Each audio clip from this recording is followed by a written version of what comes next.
Este é o podcast de Igreja Presbiteriana de Abaeté, uma igreja amável e fiel às Escrituras.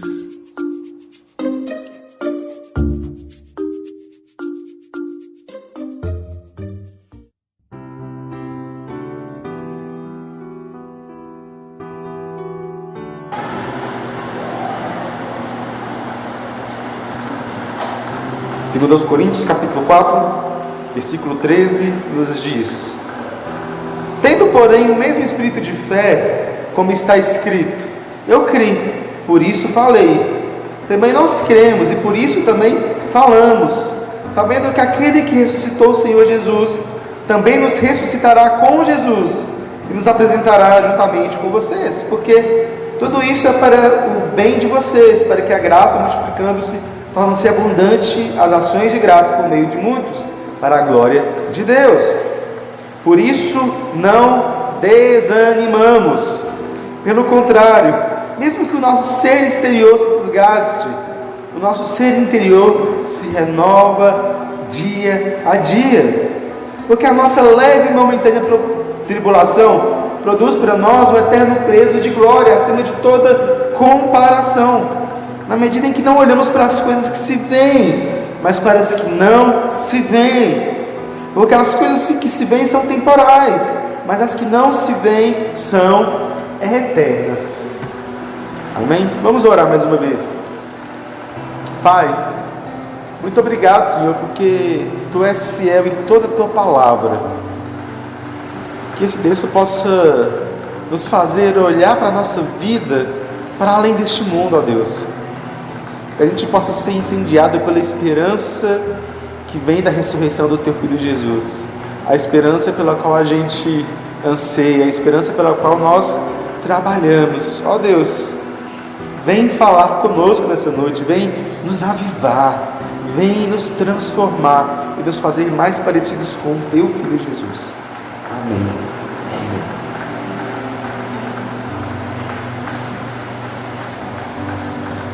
Meus irmãos, você está preparado para o que vem à sua frente? Você está preparado para o que vem e para o futuro que é depois daqui? Para aquilo que vai além? D.A. Carson, num dos seus livros, ele conta uma história bastante inusitada. Ele conta a história de uma irmã da igreja dele, que sempre dizia e que deu orientações para que no seu funeral, para que enquanto ela estivesse sendo velada, ela estivesse com uma colher de sobremesa na mão. Aí você deve estar se perguntando: uma colher de sobremesa? Por quê? E ela dizia que essa era justamente a questão. Ela queria que todo mundo que estivesse no velório dela estivesse olhando para aquela situação e perguntando: por que tem uma colher de sobremesa na mão dela? Então as pessoas poderiam dizer: olha, todo jantar que ela dava na casa dela, ou que ela participava, ela dizia que ela amava a sobremesa, e que a sobremesa era a melhor parte. Ela sempre pegava a colher e dizia: a melhor parte começou, a melhor parte está por vir. E ela queria então que todos soubessem que agora que ela havia morrido, havia chegado a melhor parte. Ela queria que todos tivessem a sensação de que a melhor parte do jantar, que é a sobremesa, havia chegado para ela, de que agora ela estava bem, de que agora ela havia chegado no melhor e na melhor parte, porque agora ela estava com o seu Senhor, ela estava com Cristo. Agora chegou a melhor parte. Essa pequena anedota, ela nos faz pensar e me faz pensar sobre como a gente tem que pensar sobre o nosso futuro, sobre o nosso futuro além daqui, sobre a nossa própria visão de futuro. Perceba, a gente vive num mundo em que esse é um assunto apagado. Ninguém quer muito falar sobre morte, ninguém quer muito falar sobre a volta de Cristo. As pessoas, quando elas ouvem os cristãos pensarem sobre o fato de que Jesus voltará, de que Ele renovará todas as coisas, eles: não, você está falando besteira. Como se a gente fosse um bando de doido, falando sobre uma esperança que a gente tem. Parece que o mundo é um mundo que é contra a esperança. um mundo que não nos interessa, que não interessa na esperança cristã de fato. A gente vive num mundo que tem uma certa ideologia de progresso. Um mundo que acredita que todo progresso humano vai nos fazer conduzir a uma sociedade melhor. Uma sociedade que a gente construiu, uma sociedade que a gente vai construir, que vai fazer melhor na força do nosso próprio braço. De que um dia os cientistas vão descobrir a cura para todas as doenças, de que um dia os políticos vão descobrir, e olha que é política, hein? Vão descobrir a cura para a pobreza, e que a gente vai acabar com a pobreza no mundo, ou então uma sociedade que vai achar um caminho de paz. Só que quanto mais a gente vê o progresso da humanidade, mais a gente vê que isso é falível.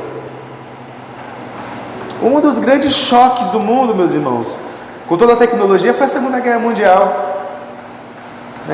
Os filósofos, eles ficavam debatendo um tanto sobre a Segunda Guerra Mundial, porque todo mundo tinha aquele senso de otimismo, de esperança. Nós vamos construir um lugar melhor, nós vamos construir tecnologia para poder construir deste mundo e fazer deste mundo um lugar melhor. E o que a gente tem na Segunda Guerra Mundial é toda a tecnologia, tudo aquilo que o homem criou, todas as formas que o homem fez de progresso, conduzindo a matança em massa, campos de concentração, bombas nucleares, tudo aquilo que na verdade mais destrói do que apazigua o homem. A gente vive um mundo que quer prometer para a gente que a próxima descoberta científica trará a nossa salvação. Um mundo que só se interessa com uma salvação aqui e agora, mas que não se interessa com uma salvação que vem do porvir. E é por isso então que o mundo não quer ouvir sobre a volta de Jesus, sobre a restauração de todas as coisas, não quer ouvir sobre morte, porque acha que não precisa disso. Um mundo que acha que não precisa dessa esperança. Mas a nossa experiência neste mundo nos diz justamente o contrário. A nossa esperança é necessária. E Paulo está lidando com isso aqui, com essa experiência nossa de precisarmos de esperança. Paulo está aqui nos fazendo pensar num novo paradigma. Ele está falando sobre o poder e a força do Evangelho, e sobre o nosso chamado para testemunhar esse Evangelho. A gente tem visto isso ao longo das semanas. A gente viu 3 metáforas que são super importantes e que vão conduzir essa reflexão. Nós somos o bom perfume de Cristo, nós somos as cartas vivas, as cartas que Deus está escrevendo, e nós somos os vasos de barro. E a gente viu semana passada sobre esses vasos de barro, sobre o fato de que esse vaso de barro que contém um tesouro precioso do Evangelho, contém algo maravilhoso, mas que ao mesmo tempo é frágil. Essa ideia do vaso de barro é a ideia justamente da fragilidade humana, de como o poder de Deus atua por meio e através dessas fragilidades. Como o poder de Deus ele atua nessas coisas, nesse mundo quebrado, sobre esses sofrimentos. E essa mensagem poderosa, como ele nos anunciou semana passada, vai nos formando Cristo, vai fazendo que a gente seja mais parecido com Cristo, através do nosso próprio sofrimento, através da nossa própria fragilidade. Agora Paulo está mostrando para a gente que esse sofrimento e essa fragilidade nos faz sentido também por causa da nossa esperança, por causa que ela anuncia algo que está por vir. Anuncia que a melhor parte vai chegar. Anuncia que a melhor parte vai chegar. É uma esperança superior à esperança deste mundo. Paulo está nos dando aqui agora a colher de sobremesa, anunciando que sim, a melhor parte vai chegar. Pensando então sobre essas fragilidades, sobre esse homem, esse aqui é vaso de barro, Paulo está querendo conduzir a gente na consciência daquilo que Deus fará em nós. E ele diz: eu criei e por isso falei.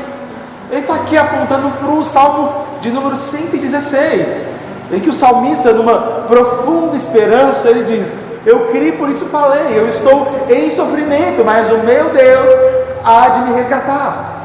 O meu Deus há de falar por mim.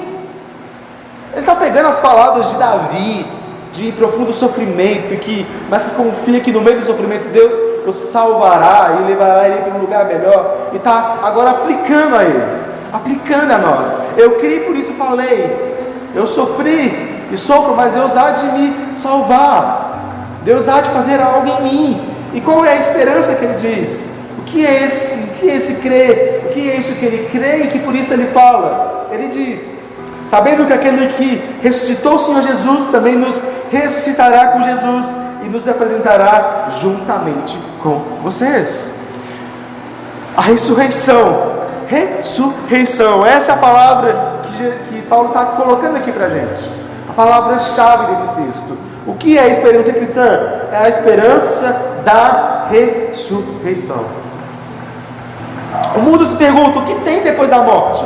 E essa é uma questão que assombra muitas pessoas. O que vem depois da morte? E tem gente que declara que depois da morte há um nada.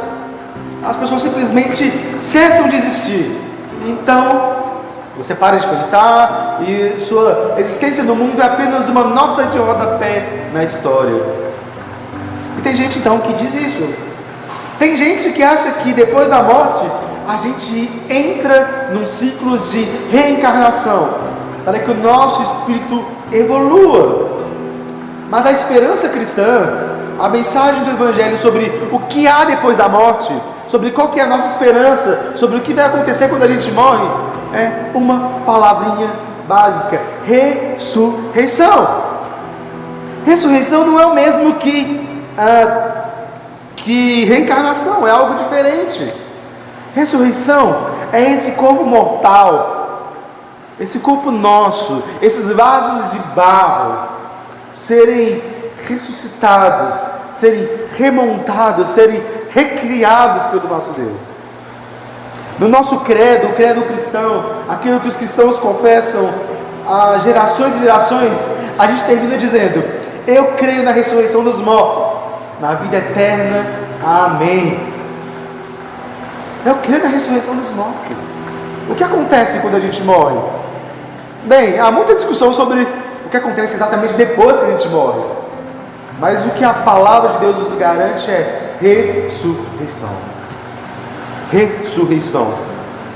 A esperança cristã então consiste nisso, de que não apenas a nossa alma, mas que também o nosso corpo é ressuscitado e é também glorificado, e será glorificado no dia que Cristo voltar. Porque no dia que Cristo voltar, as trombetas soarão e os mortos se levantarão, e então nós estaremos diante dele, diante do seu julgamento. Haverá ressurreição, e todo este mundo será renovado pela graça de Deus. Toda essa criação será renovada pela graça de Deus. Isso é importante, meus irmãos, e nos faz pensar por que a doutrina da ressurreição é tão importante. Porque existe um mundo que acredita que apenas a nossa alma importa. Tem doutrinas que falam que a gente precisa falar e pensar no bem da nossa alma, e isso é verdade, mas não apenas a nossa alma, mas o nosso corpo também importa. A verdadeira ressurreição, a verdadeira crença, a verdadeira esperança cristã não é de que as nossas almas estarão no céu. A gente às vezes tem essa imagem, né? Do céu, aquela coisa chata, todos os anjinhos cantando, e a gente, como se fosse um anjinho cantando, com harpa na mão. Mas não, a ressurreição nos garante que o nosso corpo também vai estar ali, que esse mundo também vai ser renovado, de que essa matéria também será recriada. Existem gerações e gerações de pessoas que acreditam na mentira grega de que o mundo das ideias, que somente o espiritual importa, mas não. A fé cristã nos lembra que o nosso corpo importa, que quem nós somos não é apenas a nossa alma, mas também o nosso corpo. Afinal, eu espero que pelo menos você já viu alguma alma por aí? Não. Você vê pessoas no corpo, e nós somos o nosso corpo. E este mundo também importa. A gente vive num mundo em que muitas pessoas que têm essa tendência espiritualista pensam: eu não preciso cuidar deste mundo, vai tudo ser destruído, vai tudo acabar. Não, este mundo também importa. Deus criou e ama este mundo. Deus criou todas as coisas e faz com que este mundo importa. E aí, a ressurreição nos garante isso. Nos garante que este mundo renovado por Deus, que nós que somos amados por Deus, nós seremos transformados. Deus nos ressuscitará dos mortos.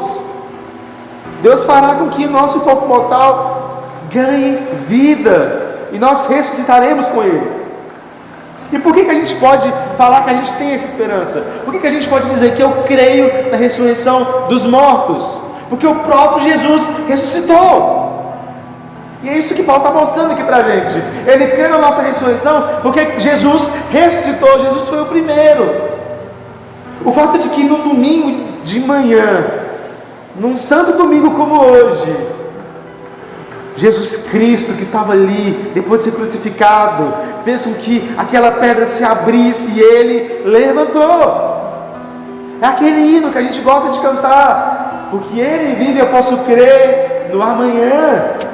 Porque Ele vive, nós podemos crer no amanhã, porque Ele foi aquele que venceu a morte. Ele é aquilo que a palavra de Deus nos chama de um primogênito dentre os mortos, porque na ressurreição dele, na morte dele nós somos salvos, e na ressurreição dele nós somos justificados, e agora a gente tem a nova criação, aquilo que Deus está começando a fazer no corpo de Jesus. E aí no corpo de Jesus a gente tem Ele trazendo salvação e Ele garantindo essa ressurreição para nós. É porque Jesus ressuscitou dos mortos, é porque Ele venceu a morte, nós também venceremos a morte. Nós também venceremos esse que é o temor de todos os homens. Nós podemos crer no amanhã, nós podemos crer que nós estaremos em glória com Ele, porque Jesus ressuscitou. E é essa a ideia que Paulo quer cravar em nossas mentes, que esses vasos de barro, que essa fragilidade, ela vai ser transformada. Nós que somos vasos de barro frágeis, que contemos um tesouro precioso, nós seremos transformados no próprio tesouro. Nós seremos transformados no próprio tesouro, porque nós seremos transformados à imagem de Cristo. E a glória de Cristo que brilha depois de ter ressuscitado é também a glória que brilhará em nós. A glória de Deus na face de Cristo será a glória de Deus, e a glória de Cristo em nossa face. É isso que Paulo está nos ensinando. E agora, a partir do versículo 16, Paulo está querendo mostrar como é que essa verdade da ressurreição, como é que isso faz com que agora a gente possa ter a nossa vida impactada agora, no presente momento. Como é que isso vai nos transformar? Como é que isso vai nos animar? Que isso vai nos ensinar? Como é que essa certeza da ressurreição, de que nós ressuscitaremos, de que o nosso Senhor ressuscitou, de que este mundo será transformado pela glória de Deus, como é que isso nos impacta agora? E Paulo diz: nós não desanimamos. Por isso nós não desanimamos, nós continuamos, nós podemos continuar, nós podemos viver nesse mundo animados, porque a ressurreição acontecerá. É muito importante isso, porque essa crença na ressurreição era antiga do povo judeu. E a ressurreição de Jesus é a prova de que ela é real. Isso nos ensina então que nesse mundo cheio de fragilidades, cheio de coisas que vão querer nos desanimar, nesse mundo quebrado, nós não desanimaremos, porque o Senhor Jesus ressuscitou e nós também ressuscitaremos. E por isso nós não desanimamos. Ele continua dizendo: o nosso exterior se desgasta, mas o nosso interior se renova a cada dia. A gente vive nesse mundo como vasos de barro, vasos quebrados, vasos que estão sendo desgastados, que o uso e que a vida debaixo do sol, esse mundo quebrado, esse mundo caído, vai fazer com que o nosso corpo, ou que a nossa alma muitas vezes desanime. Nós temos doenças, nós temos coisas que vão nos abater, como a gente viu semana passada. A gente vai ser perseguido, a gente vai ser exonerado desse mundo, mas em tudo aquilo Deus está fazendo algo em nós, porque essa nova vida que brotou em Jesus Cristo, embora a gente não tenha ela completamente, porque nós ainda não ressuscitamos, nós temos ela já presente em nós. Essa nova vida de Cristo já impacta o nosso coração. Essa nova vida de Cristo, essa nova vida em Cristo, é o poder do Espírito Santo em nós, que nos renova no nosso interior. Então a gente pode estar desgastado, mas o nosso interior, o tesouro de barro que está em nós, é renovado. Porque o Evangelho de Cristo nos consola, o Evangelho de Cristo nos transforma, faz com que a gente pegue os nossos pecados, afaste os nossos pecados e dia após dia a gente vence esses pecados. É a nova vida de Cristo em nós, é a nova vida em Cristo que nos renova. E assim, a nossa leve e momentânea tribulação produz para nós um eterno peso de glória. Porque o sofrimento do presente, o sofrimento desse mundo, traz para a gente um eterno peso de glória. O que Paulo está querendo argumentar aqui é que Deus vai pegar esse sofrimento, vai pegar aquilo que a gente passa, vai pegar as dores deste mundo, as dores que a gente passa, as nossas dores mais profundas, e vai transformar isso em algo que é para a glória dele, transformar isso em consolo. E a lógica aqui é a seguinte: tem muita tristeza? Tem, mas maior será o consolo. Tem muita dor, tem muito machucado, mas maior será a cura. Tem muita luta, maior será a vitória.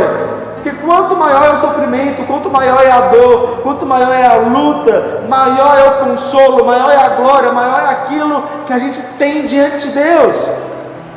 Essa é a promessa do Evangelho, de que Deus vai pegar tudo isso e vai transformar em consolo, porque essas lágrimas serão enxugadas, e o sofrimento do tempo presente não pode se comparar com a glória que há de ser revelada em nós. Paulo nos diz isso lá em Romanos 8. O sofrimento do tempo presente não pode ser comparado. É por isso então que esse peso de glória é para nós algo precioso, porque Deus está nos chamando a viver essa glória, a viver e esperar essa transformação, viver na expectativa de que essa glória de Cristo há de ser revelada em nós de maneira plena. E isso nos ajuda a pensar e a olhar para esse mundo, entendendo que este mundo quebrado, este mundo caído, haverá de ser transformado. E a gente espera, e a gente vive nessa esperança, a gente vive nessa expectativa de que Jesus retornará, de que esse retorno de Cristo haverá de transformar o mundo em glória, haverá de transformar o nosso sofrimento, haverá de transformar a nossa dor em glória. Essa é a beleza do Evangelho, é isso que o Evangelho chama para olhar. O texto continua dizendo: a gente tem que olhar as coisas que se veem, mas não as que não se veem. A gente não tem que olhar as coisas que se veem, mas olhar as coisas que se veem. O chamado é para a gente viver a vida aqui, não olhando para as dores e para as rachaduras, mas olhando para aquilo que virá, olhando como se a gente estivesse com a colher de sobremesa na mão. A melhor parte está por vir. O que Deus fará, é o que Deus fará.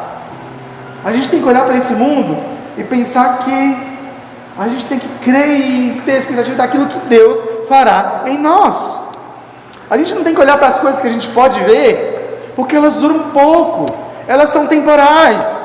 Às vezes a gente coloca a nossa esperança nas coisas deste mundo, no emprego, no trabalho, na família, numa casa, e a gente tem sofrimento que vem disso, porque essas coisas elas são importantes, mas essas coisas que nos angustiam no presente, elas são vaidade, elas são temporárias.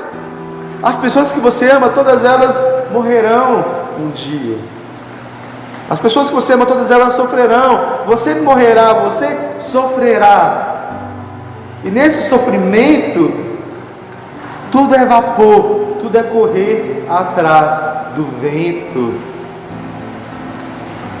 Mas as coisas que a gente não pode ver, as coisas que Deus fará, as coisas que Deus está construindo em nós, as coisas que Deus há de fazer mais tarde, a renovação de todas as coisas, isso será eterno, isso jamais acabará. O amor de Deus por nós é eterno, a esperança que Ele está fazendo em nós é eterna, a nossa vida será eterna em Cristo. As coisas que a gente não pode ver, a nossa ressurreição, o novo céu, a nova terra, tudo isso será para sempre, é realidade pura da graça eterna de Deus. E assim o convite é a gente olhar para o futuro, olhar com fé nas promessas de Deus. Deus prometeu que nos ressuscitará, Deus prometeu que Ele fará todas essas coisas, e Ele nos deu uma garantia, a ressurreição do próprio Cristo. E é por isso então que Ele nos chama a continuar e a avançar, sem desanimar.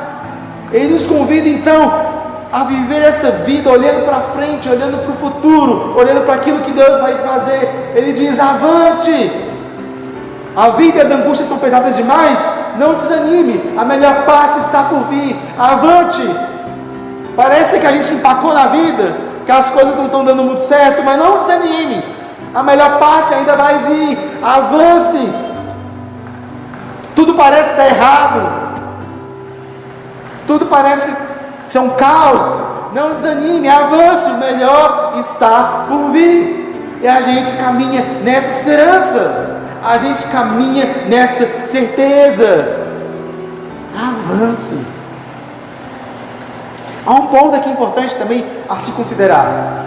Um dos motivos pelo qual a gente está expondo essa carta é o modo como ela trata a nossa evangelização, como ela nos inspira a falar desse amor de Jesus para outras pessoas.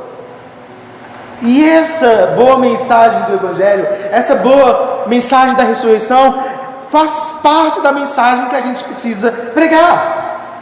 O mundo precisa saber que existe um consolo maior. O mundo precisa saber que o nosso consolo não está que a gente vai reencarnar, ou que a gente vai morrer e apagar, ou que a gente vai ter uma alminha penada por aí. Não. O nosso consolo é a renovação de todas as coisas, o fato de que Cristo nos amou tanto, que vai reformar o nosso corpo, reformar a nossa alma, nós seremos transformados. A maior esperança que o mundo pode ter é a esperança que vem da ressurreição de Jesus, é a esperança que vem da ressurreição de Jesus, a esperança que é conquistada no braço do Cordeiro, a sua morte e ressurreição. Essa é a esperança. A gente não tem que pregar uma vida melhor nessa terra. A gente não tem que pregar que as coisas aqui vão dar certo, que você, se aceitar Jesus, vai ser próspero e que as coisas vão corrigir. Não, a gente tem que pregar uma esperança que está acima deste mundo, uma esperança que nos convida a olhar para frente. Sim, a gente está tentando de alguma maneira consertar esse mundo quebrado, e a gente é chamado para isso, mas a gente é chamado a esperar e ter esperança não no nosso conceito, mas na graça de Cristo, no amor de Cristo, esperança naquilo que Ele vai fazer, porque o melhor está chegando. E esse é o nosso consolo, essa é a nossa esperança, é a esperança que coloca tudo em perspectiva. Cristo nos ressuscitará, todo esse mundo, toda essa história não há de ser comparada com o peso da glória que há de vir, com o peso da glória, com as maravilhas que Deus fará em nós. E eu gosto muito de pensar, como é que a gente pode descrever isso? Como é que a gente pode falar dessa realidade futura? E eu creio que ninguém falou melhor disso do que C.S. Lewis, nas Crônicas de Nárnia. No último livro, então eu vou estar contando spoiler, mas mais ou menos, né? O último livro é o fim de Nárnia. Nárnia acaba, Nárnia é restaurada. Não vou contar aqui muito, mas tem todo um processo ali de anticristo, uma guerra em Nárnia e tal. E no final da conta, Aslan volta e Nárnia acaba. E aí os meninos que estão ali, os meninos do nosso mundo que vão para Nárnia, que presenciam ali Nárnia, eles veem a renovação de todas as coisas. E eles descobrem que eles morreram mesmo, no mundo físico.